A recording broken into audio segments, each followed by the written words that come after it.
Hello everybody, this is the Planet Earth here. What you're looking at right now is non-generic Ativan, which is probably the most expensive benzodiazepine to buy, especially at 2 milligram tablets. Why do I have these non-generic Ativans? I'm going to tell you a story. If you're addicted to benzodiazepines, I want you to watch this video. Or if you're taking benzos, or if you're not taking benzos, I want you to watch this video. These medications are extremely expensive. These Ativans right here are very, very expensive because they're non-generics. However, I'm going to tell you a story about generics. And I'm also going to tell you a story about addiction. And I'm also going to tell you a story. So if you're an anxiety sufferer, please watch this video. Can you believe something as simple as this can save your life practically when it comes to chronic anxiety? Something as simple as these little pills can save yourself from anxiety. I don't condone addiction, but at the same time I could understand it. Alright, hello everybody, this is the Planet Earth here. I wanted to talk to you about anxiety disorders. Now, please understand something now. I'm making this video on behalf of the millions of people, possibly a billion people on this earth that have anxiety disorders, which some in some countries can't even get benzos, and some in some countries can't even get anything for their anxiety attacks. Now, let me say something. Oops. Okay. So, you look at these benzos, and you say, man, that guy's addicted to benzodiazepines. Okay, let's break that down a little bit. If you're having a medical disease such as cancer, are you going to say to a cancer patient, now, we're not going to give you chemotherapy. You're addicted to it. You can't have it. Oh, you have diabetes? But you're taking that medication, but you're addicted to it. Some people would say that's not the same concept. It doesn't matter.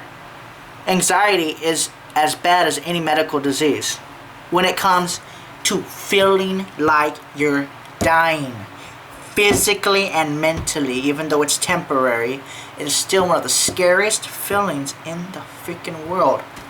Now, gets back to the benzos. You're gonna tell me that even though I am addicted to the medication, and even though benzos do not like to be prescribed by psychiatrists because of their addictive properties, but you're going to prescribe people antidepressant medication for people who are not depressed to help with anxiety, which will in turn possibly make them manic and do stupid shit they don't normally do. When benzos when benzodiazepines are meant for anxiety. They were made specifically for sedating effects and anti-anxiety properties. Yet, the doctors here in the United States want to prescribe either antidepressants, anti-seizure medication, or antipsychotics. Or even ADHD medication to see if that helps you. Let me tell you something. You're on an airplane. You're headed from Los Angeles, you're headed from New York, you're headed from St. Louis, you're headed from San Antonio, you're headed from Dallas, you're headed from Houston, you're headed from Corpus Christi, you're headed from El Paso, you're headed from Oklahoma, you're headed from Chicago, you're headed from the UK, you're headed from Sydney, you're headed from, all my viewers are from Sydney, Australia. Most of them are from actual Sydney, Australia. I'm surprised. Alright, good eye, mate. Thank you guys for watching my videos, by the way. Okay. You're on a 10-hour flight to the United States. You're on a 10-hour flight to a different country. You don't have a history of anxiety attacks, right? You suddenly have a panic attack. You feel like you're dying. Okay? You're freaking the fuck out. You're on the news because you were having a panic attack. You're shaking. This plane's going down. Panic attack. What's the first thing people are going to think of? You could be a terrorist. You could be having a medical problem. Assuming maybe you've had a panic attack before. You know what it is. But you can't help it. Suddenly, somebody comes up and says, I can give you an Ativan to calm me down. I can give you a Klonopin. I can give you a Valium. I can give you some Xanax. Panic attack and scare everybody, make the plane go around. Or take a benzodiazepine that could possibly stop the panic attack, keep you good for 8 to 10 hours, get you on your way home. To whatever country or city, whatever it is. Are you going to take that route of suffering the anxiety attack the whole flight? Or are you going to hope that the panic attack goes away, wait it out for an hour, and it's still happening because you're on an airplane, you're in enclosed space, and you're going to panic? I don't panic on airplanes for some reason. I don't know why that is. Maybe it's the noise that keeps me calm, that like that from the motors. The engines. Now, somebody offers me an Ativan when I'm having a panic attack on an airplane, I'm going to take it because I don't want to freak everybody else out and possibly have the plane turn around, because you're in the middle of the ocean most of the time when you go to a different country from the United States. Most of the time. Second, you're at home. You're by yourself. It's 2 o'clock in the morning. You're watching some TV. You're relaxing. You're playing some YouTube. You're watching some videos. You're flirting with some girls on Skype.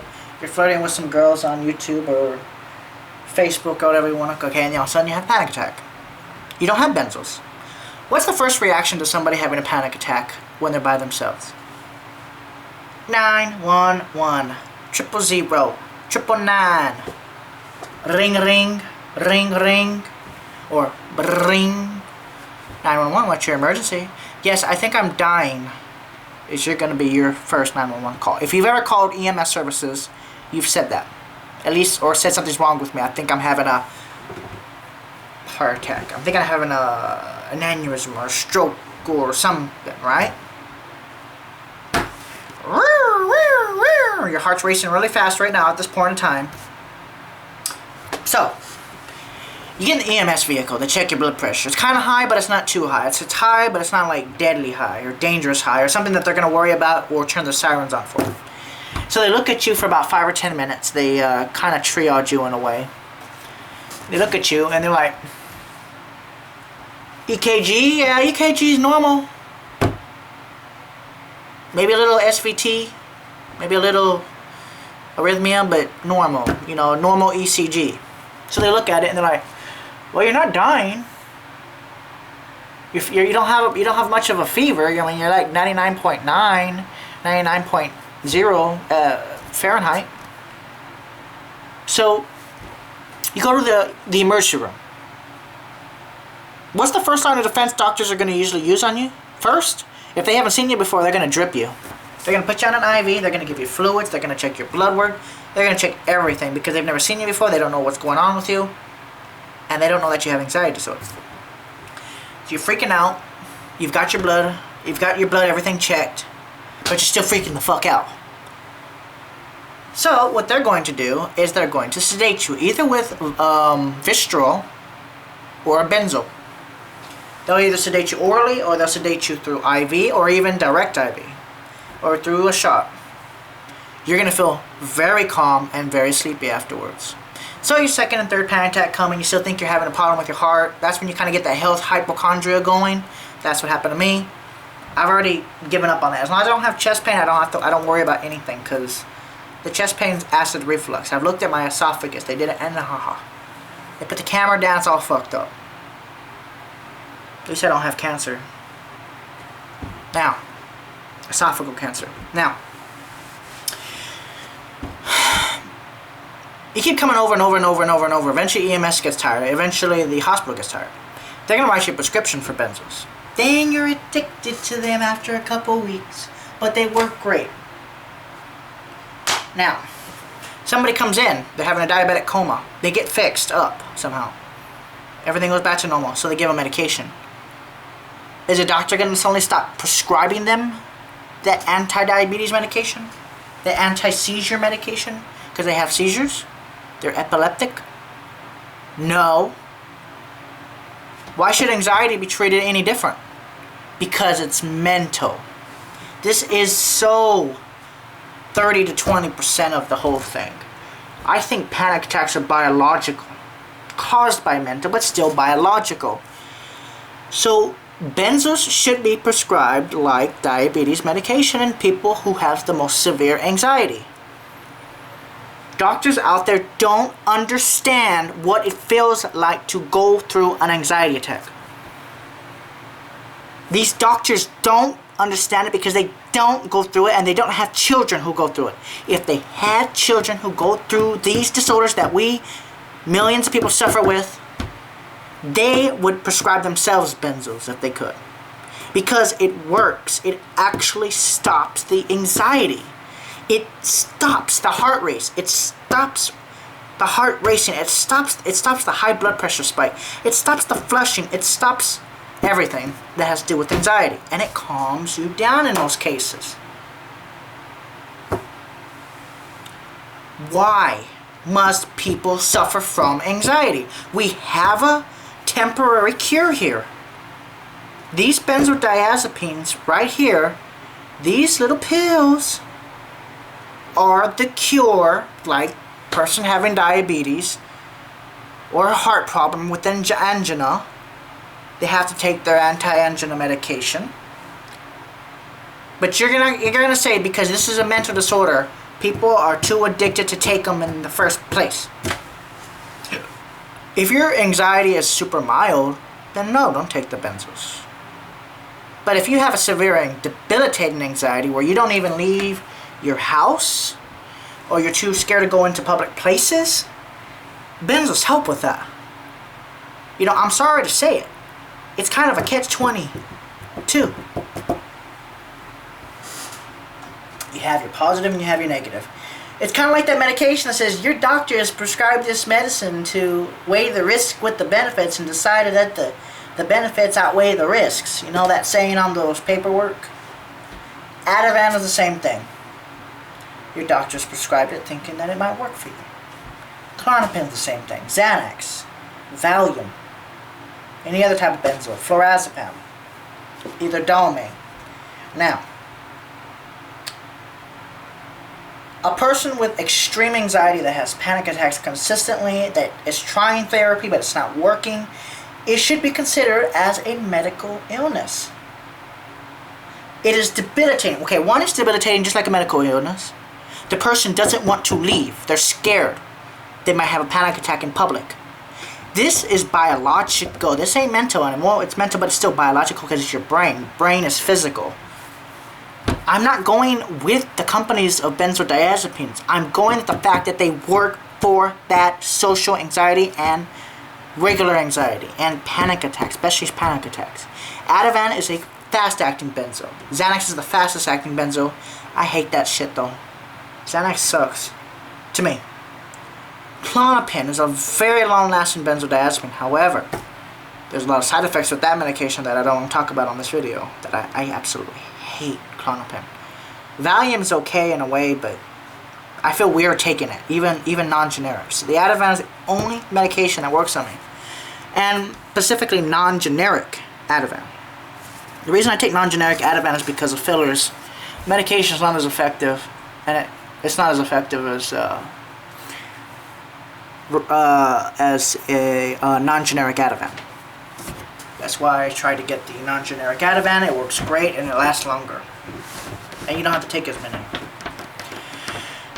Now, what do? Should anxiety be treated as a mental illness, or should it be treated as a medical disorder?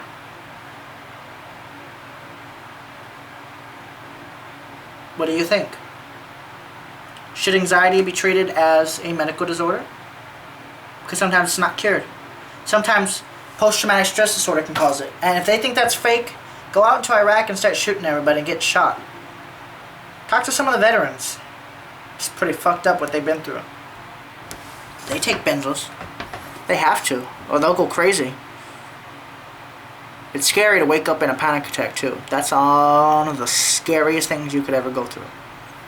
Waking up to a panic attack. Oh God, that's the scariest. That's the worst one that I've ever had, is the waking up panic attack. Ooh, I immediately take a benzo and I just sit there and just wait for the heart to stop racing.